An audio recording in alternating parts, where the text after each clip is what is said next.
ونعوذ به من شرور أنفسنا ومن سيئات أعمالنا من يهده الله فلا مضل له ومن يضلل فلا هادي له وأشهد أن لا إله إلا الله وحده لا شريك له وأشهد أن نبينا محمدا عبده ورسوله بلغ الرسالة وأدى الأمانة ونصح للأمة وترك الأمة على مهجة بيضاء ليلها كنهارها لا يزيغ عنها إلا هالك. ثم أما بعد فإن أصدق الحديث كتاب الله وخير الهدي هدي محمد صلى الله عليه وسلم وشر الأمور محدثاتها فإن كل محدثة بدعة وكل بدعة ضلالة وكل ضلالة في النار. يا أيها الذين آمنوا اتقوا الله حق تقاته ولا تموتن إلا وأنتم مسلمون. يا أيها الناس اتقوا ربكم الذي خلقكم من نفس واحدة وخلق منها زوجها وبث منهما رجالا كثيرا ونساء واتقوا الله الذي تساءلون به والأرحام إن الله كان عليكم رقيبا. يا أيها الذين آمنوا اتقوا الله وقولوا قولا سديدا يصلح لكم أعمالكم ويغفر لكم ذنوبكم ومن يطع الله ورسوله فقد فاز فوزا عظيما. أما بعد عباد الله أوصيكم ونفسي تقوى الله جل وعلا وأكثروا من قراءة القرآن الكريم يا عباد الله لأنه كلام الله تبارك وتعالى المنزل على نبيه محمد صلى الله عليه وسلم المتعبد بتلاوته وهو قطعي الثبوت لتواتره أو لتواتر نقله ولوعد الله بحفظه بقوله إنا نحن نزلنا الذكر وإنا له لحافظون. وهو وحي أنزل على رسول الله صلى الله عليه وسلم عن طريق ملك الوحي جبريل عليه السلام، فكان أول ما أوحي إلى النبي صلى الله عليه وسلم في القرآن قوله سبحانه اقرأ باسم ربك الذي خلق خلق الإنسان من علق، حيث كان في غار هراء يتعبد لله تعالى على الحنيفية وهي دين إبراهيم عليه السلام. واعلموا عباد الله أن قراءة القرآن الكريم يعظم الله به أجوركم لأنه في كل حرف من أحرف القرآن 10 حسنات، كما أخبر بذلك المصطفى صلى الله عليه وسلم من قرأ حرفا في كتاب الله فله حسنة والحسنة ب10 أمثالها. لم أقل ألف لام ميم حرف بل ألف حرف ولام حرف وميم حرف أو كما قال صلى الله عليه وسلم. عباد الله قد وردت أحاديث بفضل تلاوة القرآن عموما وبعض السور خصوصا. أخرج الإمام مسلم أن جبريل عليه السلام قال للنبي صلى الله عليه وسلم أبشر بنورين أوتيتهما لم يؤتهما نبي قبلك، فاتحة الكتاب وخواتيم سورة البقرة، لم تقرأ بحرف منها إلا أوتيته. ومما ثبت أيضا عن النبي صلى الله عليه وسلم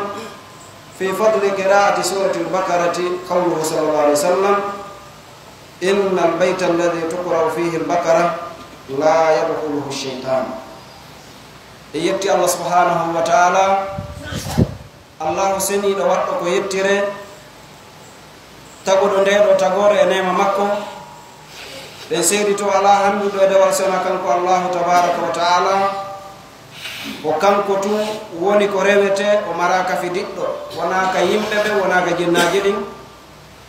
kala waddo dewal nokkugo ma wadani goddo go tay wona Allah subhanahu wa taala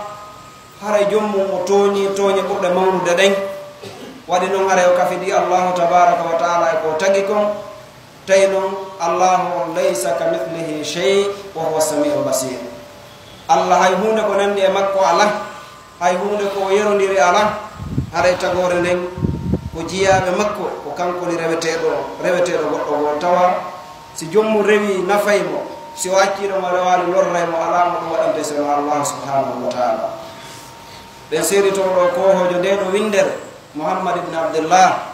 ɓurɗo en fof moƴƴude on adiɓe sakkitiɓe ko jiyaɗo makko ko nelaɗo makko yo Allahu tabaraka wa ta'ala ɓeydan nelaɗo e sahaba en kisiye kamɓe kala ñentinɗoɓe ka finde e ka konguɗe e ka kuuɗe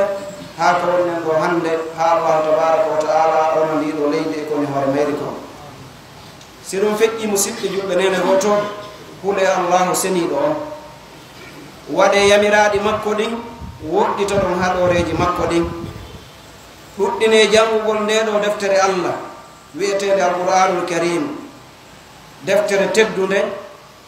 deftere nde Allah subhanahu wa ta'ala jippinani ɗeɗo mofte ɓurɗe moƴƴude e dendagal moftanmaji ɗi Allahu seniɗo o mantiɗe mofte ɗe wonde e muɗum ɗo o wi en kuntum khayra ummatin ukhrijat linnas ta'muruna bil ma'ruf wa tanhauna 'anil munkar wa tu'minuna billah Allahu seniɗo o mantiɗe ɗo mofte sabu noon annabajo majje on no ɓuri moƴƴude dendagal annabaɓe ɓen ilay annabi adama alayhi salam ha hewti isa ɗeɗo ɗi moftanmaji feƴƴuɗi ɗo fab nelaɗon sallllahu alayhi wa sallam ani koho windere nden ko ɗum waɗi si o jippine makko ndeɗo alqouranare teddude ɓurde moƴƴude e defte ɗen fof deftere nde tawata ko haala Allah ka allahu o yewti wona daalol makko ko yewtere makko kanko Allah subhanahu wa ta'ala kalamullah Allah tabaraka wa ta'ala takallama bihi wa sami'ahu jibril thumma anzalahu jibril ila ashrafil khalqi muhammadin sallallahu alaihi wasallam alqur'anare nen ko haala Allah ka o yewti Allah subhanahu wa ta'ala no yewta e hoddirore makko nden wana woniri noon en yi'aali jaati makko kin kanko subhana haray kadi no o yewtirta ɗon ɗum kadi no majjana en ko en jaɓu hooloɗen himo yewta ɓay en jaɓi himo wooda e yirade mo gite meɗen ɗen idan alqouranare nden ko nde allahu tabaraka wa taala yewti o jippini nde annabajo on muhammadin sallllahu alayhi wa sallam janngugol alqouranul karimi on ko dewal ngal bani adama o ɗaɓɓira yo rewir allah e nder gurdam makko ɗam si neɗɗo woni balɗe tati o janngaali alqouranul karim summiya hajira o wiyete haray o firi alqouranare ndeg ɗe nganndi noon annabajo on wullitinoke ka allah subhanahu wa taala ya rabbi inna qawmi ittakalu hada alqur'ana mahjura allah ɓe yimɓe ɓe jogitike nde alqouranare ferande kala wonɗo balɗe tati o janngaali alqouranul karim tawi wona nganto feƴƴutungo nganto jaɓinigo ko sariya o wiyete ko feruɗo alqouranare nden wama akthara haula eppa ɓe waɗoɓe ɗum no ɗuuɗi yimɓe wonoɓe ñallal balɗe ɗiɗi balɗe tati yontere lewru bal woodi wonoɓe hitande sina suuma e suuma eɓe janngata alqouranul karim ɗum ɗo ko ella moolanande wonande neɗɗo julɗo fokkitoɗo ko allah subhanahu wa taala wonugol mo tawa kanko haajaka e ƴettugol qur'ana jannga haray janngugol alqouranul karim ƴettugol nde fonta jannga si tawi on tigi neminiraka hunjagol ma janngugol nde tawa on tigi fontade ala zahari alqalb ka on tigi hunji ɗon janngugol nde ko dewal hare on tigi no rewde allah subhanahu wa ta'ala o windante baraji an tanki himo e hoore alqouranare nde mo janngude tawa himo e jang himo hisi himo daɗi boneji ɗin fop himo e dewal allahu subhanahu wa ta'ala nde alqouranare tabitugol mayre wonde ko ka allah nde yuri ko haala makko ɗum ko hunde pellettiyankore taƴude nde tawata sikke ala e mum sabu noon jolokowol no alqur'ana jippori noon no jokkodiri hay kuntum taƴali e maggol no wiruɗen ni allah subhanahu wa taala ko kanko yewti alqur'anare nden jibrilu nani o heɗiti kankadi o ƴettide o jonni nelaɗo sallllahu alayhi wa sallam nelaɗo janginande nelaɗo hawjeno ndey mo jangga alqouranul karimi on allah subhanahu wa taala wimo la ta'jal bih wata hawjir alqouranare nde inna alayna jam'ahu wa qur'ana fa ida qara'nahu fattabi qur'ana Allah subhanahu wa ta'ala wi ko menen fawi moɓidiral ngol ma alquran ara nde timmay tis kadi min jangantede ha hunjoɗande anda a yejjidata e mere sowna ko Allah mo ya yejjutu ko idan hewti nelaɗo kadi jangini sahabaɓe ɓen sahaba ɓen kadi janninde hakkude maɓɓe ɓe jannide tabi'ina e tabi'ina en ha Allah subhanahu wa ta'ala longini Usman ibn Affan radiyallahu anhu yo nde winda kadi windano ɗon immurde e ƴiye e guri e pete ko ɗum tumande ko e ɗum nde windano nde itta ɗum nde watta eri ɗin nde yaha ka newni ɗo hande tawi ka wonɗa edna Allah o tawa e alqur'ana takko ma Allah newi ni en anda ko waɗata yeeso kon kono noon ha ka neweto ɗon tawa alqur'ana nden ka wonɗa waɗa wonde e mayre e o zamanu meɗen ɗo sikki ala wonde Allah subhanahu wa ta'ala neni en fi alqur'an karim e mawɓe meɗen ɓe tawata ka woɗɗa hari si haaju ma yanino e alqur'anul karim a itteno nayi ɗuɗuɗi fiya heɓo deftere fiya heɓo alqur'anare fiya heɓo kamilu alqur'anare timmude ko ɗuwete kamil fiya heɓu nden a yangotono ko ɗuuɗi jinda ko ɗuuɗi itta kadi nayi muysi heɓa alqur'anul karim hande noon Allah subhanahu wa ta'ala newinani en ida wawi ittude 900 francs ko timma hay 1000 francs sodaɗo passe ka internet télécharge ɗum alqur'anare nde faalaɗa e façon no faaliɗaɗa o ɗum ɗo ko newede oɗo ko nemani si en tangitaki o nema jarnirɗenmo Allahu tabaraka wa ta'ala sabu utilise gol nema on Allahu seniɗo on o landitoyto en fi makko thumma la tus'aluna yawma idin anin na'im o nema mo waɗana ɗen ɗo newende nden ko ha ɗo oɗo nema si en gollitirani mo Allah tabaraka wa ta'ala o landitoyto en fi makko haray tabitugol qur'ana o ɗum ko pellet ko non woni hide tabiti sabu noon Allah mo fodi o renayde nde yeebotako wona defte feƴƴinoɗe ɗe yeebori Allah subhanahu wa ta'ala o yewti en ka qur'an o wi ko menen tigi jippina alqur'anare nden kadi min ƴetti garanti men renayde nde waylatake nde wattitatake nde ɗuytatake nde ɓeydatake wa'adun min Allah tabaraka wa ta'ala alladhi la yukhlifu al-mi'ad Allah mo ɗumnata ko fodore nden ko kanko ƴetti garanti wonde o heewi alqur'anare nden defte feƴƴunoɗe ɗen tawreta e linjira hay wotere hande en heɓata tawde ko noon nde jippinira e annabajo maɓɓe on nde waylitama goɗɗum ɓeydama to goɗɗum ɗuytama si wona nde alqur'anare ɗo duuɓi wulure e duuɓi 400 e duuɓi 400 hikka alqur'anare nde mo ɗuyti toon toɓɓere wotere o wirtoto annal non fo yiyamo mo ɓeydi toon toɓɓere wotere o wirtoto annal non fo yiyamo ɗum ɗo tasdiqan bi qawlihi subhanahu wa ta'ala inna nahnu nazzalna dhikra wa inna lahu lahafidun hara nde alqur'anare ko wahyu mo Allah tabaraka wa ta'ala jippini e dow nelaɗo on e laawol malagajo hoorejo patron jo malaika ɓen ɗum woni Jibril alayhi salam kanko woni patron malaika ko atti jippade nelaɗo sallallahu alayhi wa sallam ko ɗe ayije ɗe annduɗen ka suratul alaq ɗe en fof annduɗen ɗe jannguɗen ka sira yetike o wonde tawi nelaɗo sallallahu alayhi wa sallam nde tawi o welaka ko yimɓe makko ɓe wurno e hoore muɗum ko immorde e majjere e rewgol leɗɗe e kaaje tawi himo andi e muɗuwal no tagira noon no woodi jeyɗo nde tagore no woodi moƴƴinɗo nde tagore handuɗo e rewede kono ɓaawa anda ko honno o rewirte tawi o ɗaɓɓiteyno o jooɗotono o weddo kanko tun fi ar ɗaɓɓitugol ene ko homboni ko tagi nde tagore o ɗum waɗi si Allah subhanahu wa ta'ala yeetimo wa wajadaka dallan fahada Allah tawma ko a majjuɗo tawi hay hunde ko annduɗa ala Allah tabaraka wa ta'ala o fewnuma tawimo ka gaari Hira o ƴetteno njooɓa o yalta saare makka nden o yaha e fammere ka goto sutakimo fiyo nokku oɗo nokku deeƴuɗo nokku tabituɗo fiyo yo waw jooɗade o miijito fi Allahu tabaraka wa ta'ala taguɗuɗi leydi tagi mo kammu mo tawata mo yiyali kono eno muuluwal no tagira noon fitratallahi allati fatara nnasa alayha tawi mo jaɓi wonde oɗo aduna nani yo moƴƴinira moƴƴinɗo o hino ton hadafu ko moƴƴinira ko hino ton ko woni o andali taw ko laawol hongo o hewtirta e ka o ɗaɓɓayo won ɗon ko ɗum waɗi so yahani ko gaari Hira o wona ton o rewa ton Allah subhanahu wa ta'ala ngal ɗewal ngal tawata wona juulugol wona horugol bal ko jooɗagol mijito fi Allah subhanahu wa ta'ala e hanifiyya ka annabi Ibrahima accunoɓe kan e hoore mum waɗi annabi ibrahima alayhi salam ko kamɓe wonno ko ɓattodirno annabajo ko wari ala hakkude ɗon e afwan tawi ko nde tawno ko ɓe arabeɓe jurriya o koye geygol ngol koye arabu annabi ibrahima alayhi salam ko accirnoɓe kon tawi ɗum no tabiti goɗɗum e jungo maɓɓe har piiji ɓuɓe changi kono noon tawi no wodino e ko heddi e diina annabi ibrahim alayhi salam kam allahu tabaraka wa taala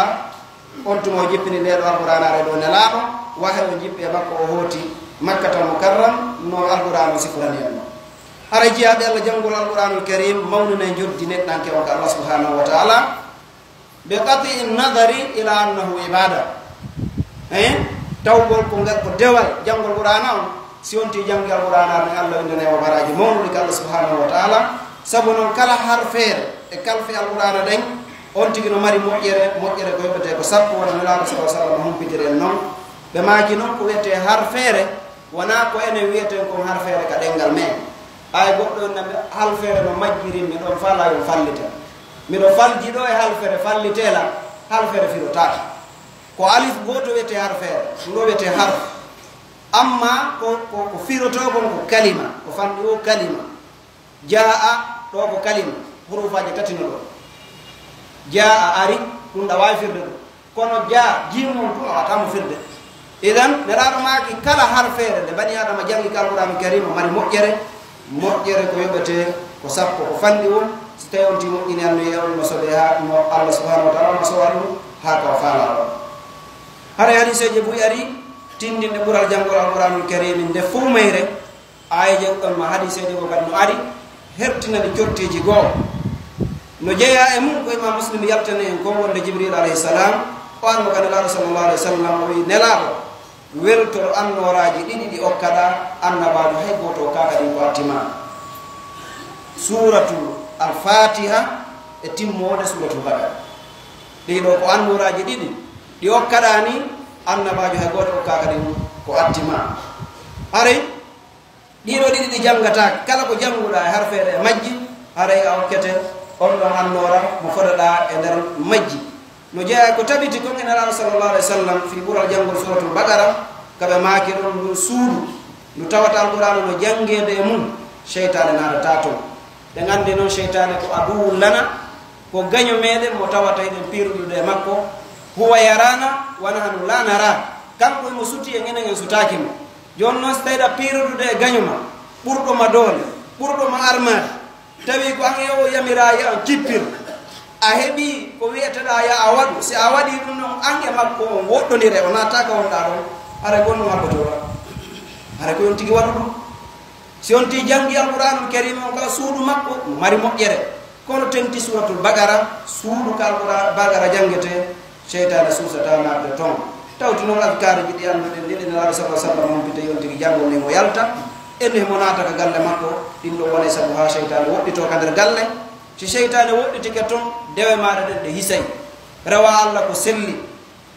a waway rewde allah tabaraka wa taala kadi si cheytane woɗɗitike toon an e ɓeygure maɗa ɗen o wona e jang wawon wurude e hoore dina allah subhanahu wa taala kon e hoore weeli e foti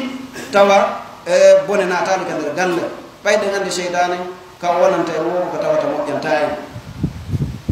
ibadallah wa qad akbara al-mustafa sallallahu alaihi wasallam anna suratan min al-qur'ani 30 ayatan shafa'at li rajulin hatta ghufira lahu wa hiya tabaraka alladhi bi yadihi al-mulk wa qad warada annaha tunji min adhab al-qabr wa thabata annahu sallallahu alaihi wasallam qala man qara'a qul huwallahu ahad ta'dilu thuluth al-qur'an wa qala lahu rajulun inni uhibbuha faqala hubbuka iyyaha adkhalaka al-janna aray sidde julbe no jeeya e ko tinninante ɓural janngol ndeɗo deftere allah subhanahu wa taala oɗo maako kadi ka nelaɗo maakino ko qur'ana cortewol ngol marata ngol tawata ko ayiji capantati pettugol mari janngugol ngol duumo e maggol tefani gorko go ha o yafana barkatuji makko ɗen ɗum ko suratul mulk joni e makuji goo wonde ɗum no dangalette ƙabaru ɗen wana woniri noon qul huwallahu ahad no fota e tataɓal alqouranare nden sabu no toon tawhidu no toon piiji ɗin ɗi fuu majji aray gorko goo wi ono nelaɗo min mbiɗo yiɗi ngol cortewtengol qul huwallahu ahad nelaɗo maki sabu ko yiɗuɗa ngol kon allah tabaraka wa taala nadirima ɗum aljanna haray janngol nde alqouranare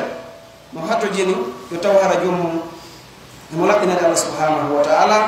himo tawni ɓernde makko nden ɗon si o hewti aya ka fi kamba yewta tawa o moloto Allah kamba ono ɗon on so o hewti aya ka fodore woni fi moƴƴere heɓa tewde arna ɗo ma lahara on tigi toro nden ɗo moƴƴere on tigi so hawri e sujuudu ka sujjete on tigi o sujja waɗi so sujji seytane dogaymo ɗiɗo fof e ko nanirte ɗiɗo no jeeya e ko tawata neɗɗo janngo alqur'an on no haani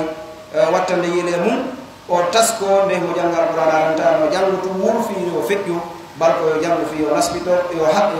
nafitor kowoni koye nder mayre ɗum to Allah subhanahu wa ta'ala yo Allah waɗu en yimɓe janngoɓe ndeɗo deftere Allah tawa koye hoore no yamirira noon tawa koɓe jippore noon e nelaɗo sallallahu alih wa sallam aqulu qawli hada wa astaghfirullah li lakum astaghfiru innahu huwa ghafurur rahim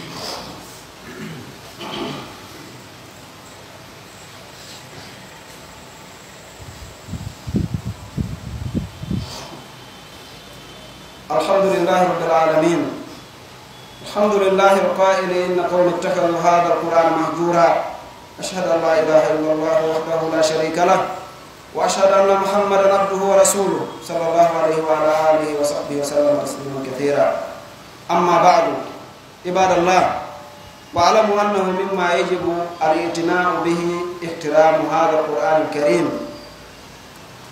وقراءته بتدبر بمعانيه وقراءته على تمهل وأن يكون قارئه مطمئنا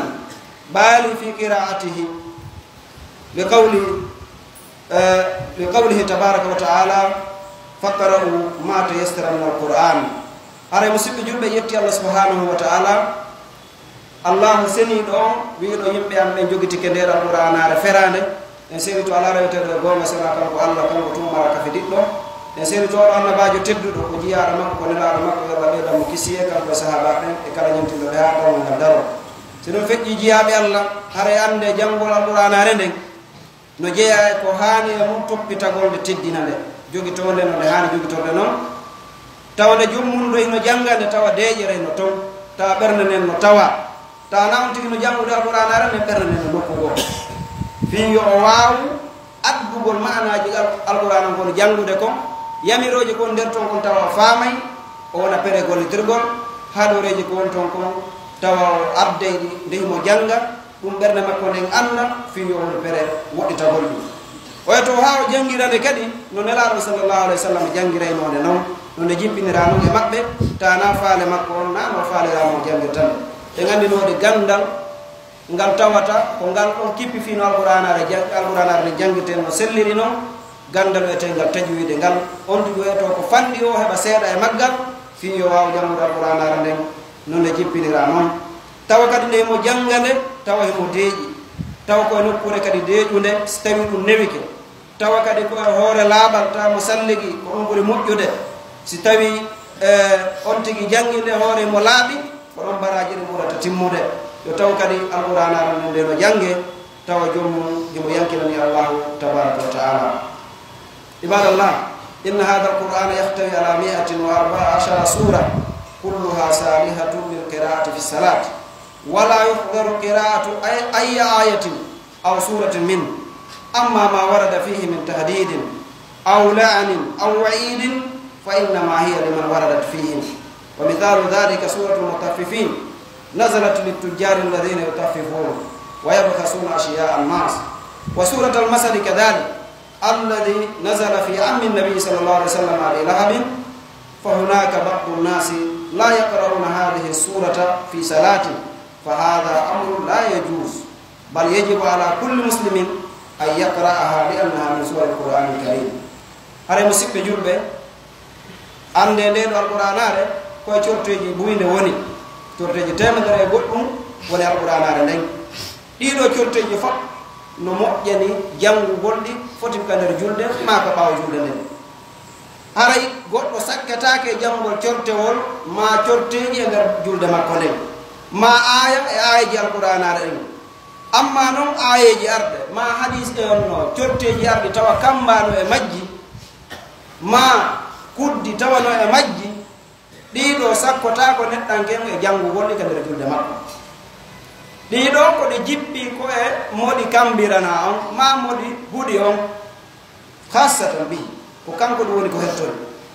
amma yon tigi ƴettu ɗum o huɓintinana yimɓe ɓen fof ɗum ɗon ko ella wono andirɗen noon no woodi woɓɓe wono suratu tabbat ɓe jangatagol ɗon cortewol e nder julde abadan si a darni julde a fuɗɗike tabbat yada abi lahabin wa tabba taway ɗum no ŋalɗini ɓe no hawni nda rewno janggana men tabba ko suratuwol jeyangol e cortoyi alquranul karimi ɗen ko hombo huɗa e maggol ko aduwul laduɗum li hada din gaño ɓaleejo mirwonande kaɗo dina babbirawne laaɗo on sallllahu alayhi wa sallam mo tawata no jeeya e lorruɓe nelaɗo ɓen nde lorruɓe nelaɗo ɓen no konte oɗo ko goo e maɓɓe nelaɗo yalteno ka boli makka ɓe nodda yimɓe ɓe ɓeyna ɓe ɓuuru la ilaha illallah tuflihu abu lahabi oɗo yilto iwtira ɓaawo oyna laaɓutiuhu fa innahu kadab wota on ɗoftomo ko fenowo noon ɓe gandi ala lorra kan waɗali nelaɗo sallllahu alih wa sallam ha o wara badri kanko e ɗimmoɗe makko ɓen idan ronkugol janngugol ngol ɗo certewol ka gaño allah e nelaɗo huɗa ɗum ɗo ko fayren ko faljere kadi dalil ala en corteji alqurana ɗin ɗi fof majji koɗe jippinira ko fi ko rewri allah tabaraka wa taala e ko fi ko jangge ɗaɓɓire baraji ka allahu seni ɗo amara cortewo amara aya ka alqouranul karim mo wiyetaɗa oɗo ta janngu ka julde ma ngol ɗo cortewo ta janngu ka julde ma aray ɗum ɗo waɗatake aray ɗum ɗo koye ɗenɗe yimɓe ɓe woni ko on jinnude a yiyata ɗum ɗo matara hada fi kitab a yiyata ɗum e deftere ɗum ɗo fof ko piiji ɗi tawata ko sincaɗi ni ma anzala llahu biha min sultan haray ko wona noon kadi suratul mutaffifin ɗe gandi ɗo kadi ko yimɓe go'o yimɓe witenoɓe etu allah subhanahu wa taala kammirani wayi lette ka yite jahannam yimɓe witenaɓe yimɓe ɓen koɓe edata kon e koɓe peesata ko ronkude janngugol ngol ɗon cortewol kadi ka julde mum ɗum ɗo kadi ko waɗugol cortewol ngol ala suɓum waɗugol ngol suɓum haray ɗum ɗo ko elnani haray ɗe gandi no woodi kadi yimɓe fiɓuɓe wonde alqouranul karim janngatake e place e boutique ma e taba ma e contenaire um ka wonɗa ɗo na e jannguɗo alqouranul karim ɗum ɗo kadi ko ella mawlanaɗo si julɗo fiɓi ɗum hare o heɓi bone mawɗo ko allah subhanahu wa taala par ce que aɗa waɗi gurdam maɗa ɗan fof an ka ñallataɗo e nder ñallal ngal a rewta allah janngo alqouranul karim idan alqouran arana ko janngetede fi kulli hin e kala alhaal e kala ka wonɗa nelaɗo sa sallam ma kana yasudduhu anil qur'ani illa al janaba nelaɗo sakkotanokuma e janngol alqur'ana hay hunde si wona janaba kala mo koɓe on ko ɗo tippi wonde hay si a sandigaki ɗa wajirta alqouranul karim on jannga ko sakkotoma e janngude qur'ana o ko soɗa wonde e janaba siɗa wonde e janaba ɗon ha lotoɗa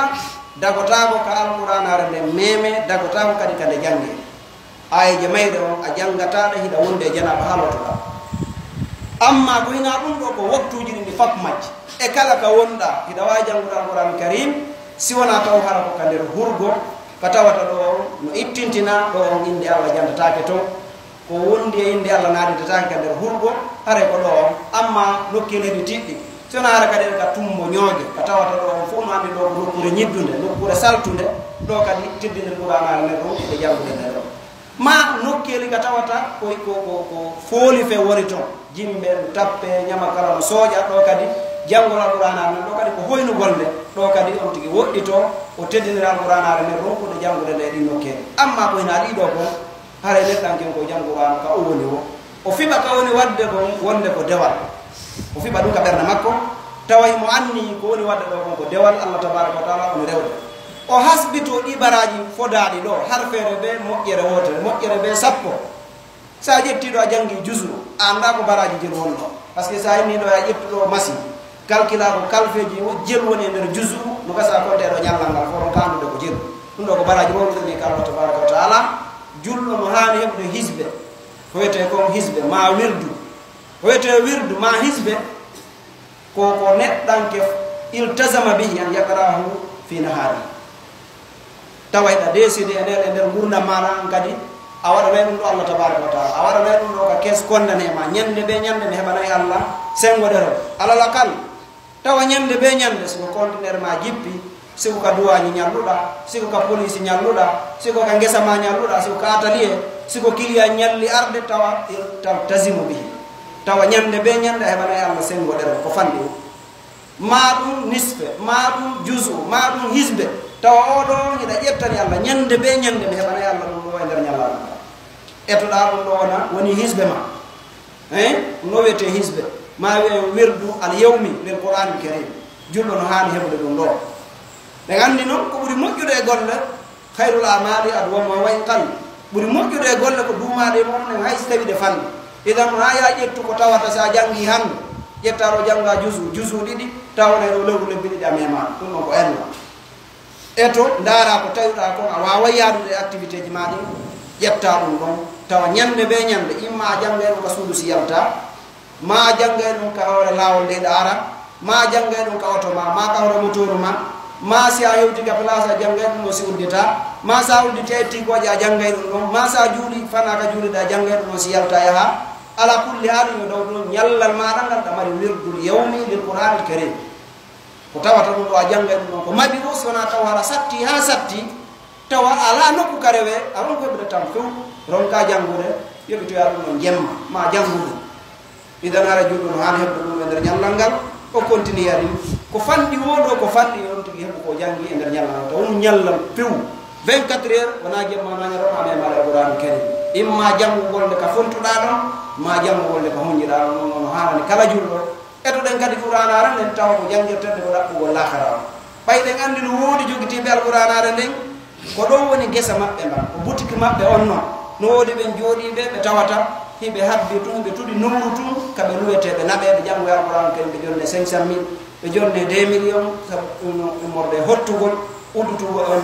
udduto juulirɗe ma ɗum hottugol e cuuɗi ma eko nanditete ɗum ɗum ɗo ko allah moolanaɗo noon alqur'ana jangetake ɗaɓɓire aduna nde alqur'anare na an jeyde wota goɗɗo nodde ɗo inna ya janganon ɗo qur'an haaju an no kali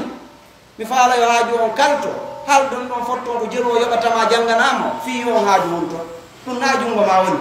bala tikkini allah huntowo haaju on hiɗa ɗaɓɓude no yo huntan ɗimmo maɗa on haaju ɗum noon ko allah moolanaɗo goto fof e jangan hoore mo alqur'an karim tawa hade fof e janngol makko ngol ko dewal ngal waɗantake goɗɗo go waɗantake bani adam dewal ngal ko waɗante ko allah tabaraka wa taala idan ƴettugol qur'anare nden nde waɗe luwetende ma jama groupe moɓo tawa kamɓe koɓe pere luwede fi janngolgol qur'anul karim e cuuɗi yimɓe woɓɓe ɓen sahara ko heferaɓe ɓay en nani ɗo ka leydi meɗen ɗo wonde qur'an no janggana heferaɓe ɓe tawata ɓe sugganade allah tiinde e leydi taw koɓe heferaɓe keɓ kono ɓe nodde ɓe yaha ɓe jangganaɓe qur'ana fi ɓe hottude cuuɗi maɓɓe ɗum ɗon no wadde quartier ka saare meɗen ɗo hiɗen andi ɗum ɗon ko ella molanaɗo ko taɗa juuɗuɓen no hani rentade qur'anare nden nde wona jangetede rewiri allah subhanahu wa taala taw nde wonaɗe jangetede ɗaɓɓire aduna sabu noon qur'ana na ɗum addira qur'ana ko addira kono yuttada bihi ko fi yonde fewire ko fi yonde rewre yonde wonan en on no ndeygu torsumone torsana yahowo ko allah subhanahu wa taala noore no torotoɗen jama on tigi eto kadi no wirɗen ewoto ha heɓa seeɗa e junngo karamo koɓe jannguɓe gandal tajwiɗengal ɓe tindinamo noone no janguita alqouranare nden tenti janngugol sennire hakkude hurufaje ɗe janngugol sennire hakkude hurufaje ɗe andande kala ko honto yaltinte ɗum no jeeya ko wallidito goɗɗo yo janngu qouranare nden ta kono selliri si wona ɗum on tigi o janngay buy o tampa moƴƴa kono ta baraji ni ala par ce que sa ƴetti siin ka janguete a wattani ɗon soade hara ella molanaɗo waɗi ka saali janguete a ƴetti a janngani ɗum siin hara ella waɗi haray ko bee on tigi oyato har feere yo jonitande haqqe mayre se yilti tigi koyno janngirde qur'an on ka fulawa ka meyi en taway laawol ngol ko ngol boni ko ka hattode amma fuɗɗode nega taño laba fuɗɗode nega tawa hende laba on tigi fuɗɗoto ɓe janniremo har feere ha o muutoyo heɓa jusu fayda e qur'an tawa kalfeje tokoraje ɗen fof o jangi o andinde kala no wiyete e nder on jangin ɗon ba on ka men ka fulowa no jangirteno noon ayata har feere hay wotere e ndeyan woni tokora har feere hay wotere e ndeyan nde wona tokora ka tawi ɗum nde wona tokora ka ba si tawi a sigi a finditi ka findituɗa ɗon kadi taɗe on tokora taɗe on tokora kono ka fuɗɗode moƴƴi haala ba kono ka landitode fof jonna ñawore wotere signi e soiredu ɗiɗiɗi ko settuɗi ka ɗa e ngari e wi ko signiɗi ɗa e wi ko saredu ka haajiɗa wiɗen ɗa ko haa cewɗo ɗa wiɗen ko haa mawɗo ɗum ɗo ko ka baani kono nde arnoɗen janngugol jogindira jooni ƴettuɗen haa cewɗon e haa mawɗon fof jannguɗen haa ɗo woni ella ka jannguɗen signiiƴe ɗon e ka jannguɗen sowaadi reedu ɗon arɗen janngugol fof wiɗen sa ɗo kadi ella waɗi ka fuɗɗode en moƴƴini en jonni har feere inde mayre on e ko nde hanndi ko kono ka jogindirgol en ƴetti fof hawtidiri ɗum ɗo ko ellan ka tawi ɗon nde serti nde kala jonnama inde muɗum nden ha cewɗo e ha mawɗo e signiƴe e simpicco en zayi e daali en ɗum kala jonnama inde feere ka gotel gotel ka jogindirgol kadi no haani ko kala jonnete haqqingo ɗum ɗon noon ko gandal tajuwiɗingal ko ngal wallitoto on tigi ha o wawa sellinirde ɗin no jeeya e ko ɓuri laɓede on tigi to ha kala o heɓa karama kojo jannomo hurufaji ɗen noga e jeetati hurufaji noga e jeetati payɗe ngandi ɗo fayɓe men ɓe naɓeten ka l'école ɓen janngol français ko ɓe adorantamo ko alphabet français o ga abcd ha hewtoya ka hatti ɗon ko ɗeɗo jannete taw ha o hunjoɗe o ɓowrina ɗe si o feƴƴana ko woni ko fi honno ngenen e yena tuñ alquranu karimi o alphabet je alqurana nanguiɗe ɗoɗɗe noga e jeetati ɗa 24 lettre on payko ko wetigi ha on jike ɗum ɗon jannoɓe daroto ha paykum ɓe o adda o anda mawɓe no janguirte fi honno ngenen e ƴette qur'an on tun janggen tawa sad sin fof ko sad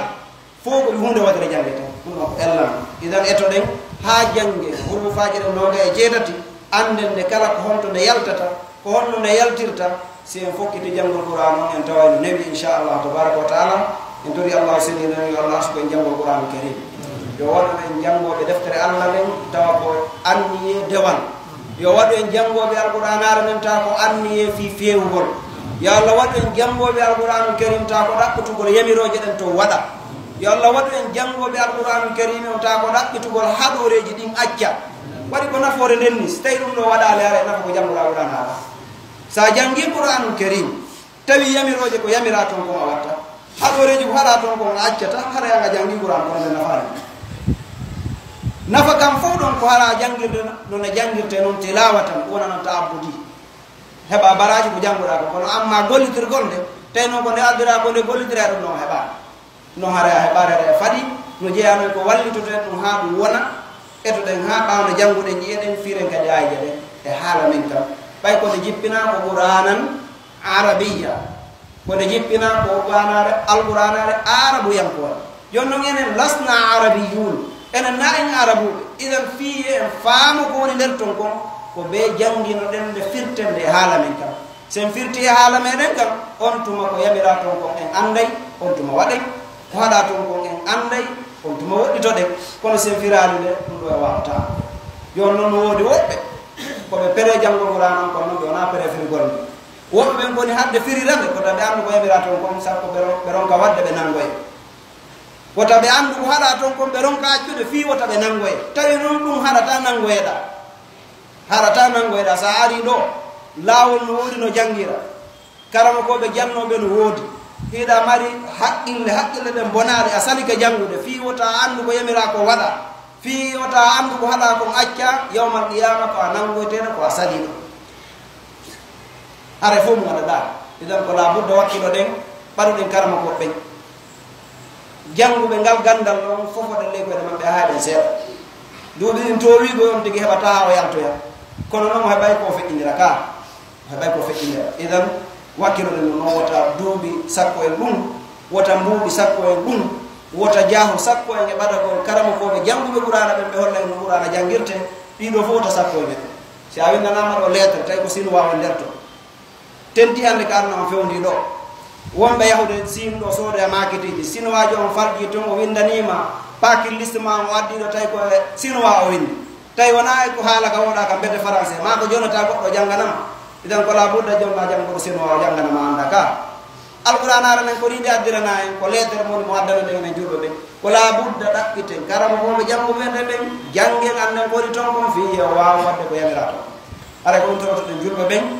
accen ƴettugo nde alqouranare janggen ka cuuɗi fi ɗaɓɓugol aduna rentude nge ɗum ko jelo wona wirɗen ni woni noddude karama koɓe janggane qur'ana e cuuɗi fi yo barki won ko suudu si jinnana to yuuɗi dogu ko jeloni moɓodirde ɗo mooɓa dolle jawle yaha ka fulawaji to moɓidira mawɓe leydi ndin fof jangga alqouranul karim fii hoɗo ngo ɓanto fii yo cadre ɓe heɓo fii yo jawdi ɗuuɗu fii yo ɓiɓɓe ɓe mbarku ko jeloni wadde ɗum alqourana ko ɗum addira o wayo alqouranare men na ɗum ɗo addira siɗen faala e hoɗo ngon ɓanto kono wonɗen warude ne yalten ka caye ɗaɓɓen jawdi ɗin hooten to darden saare hoɗo ngo ɓantoto siɗen faala en heɓu cadre ɓen e naade ɓiɓɓe ɓen ka l'école ɓe janga tawa ɓe jangu tigi tana yoɓalngol ɓe ɓe feƴƴu ɓe janga hata ko gandal ngal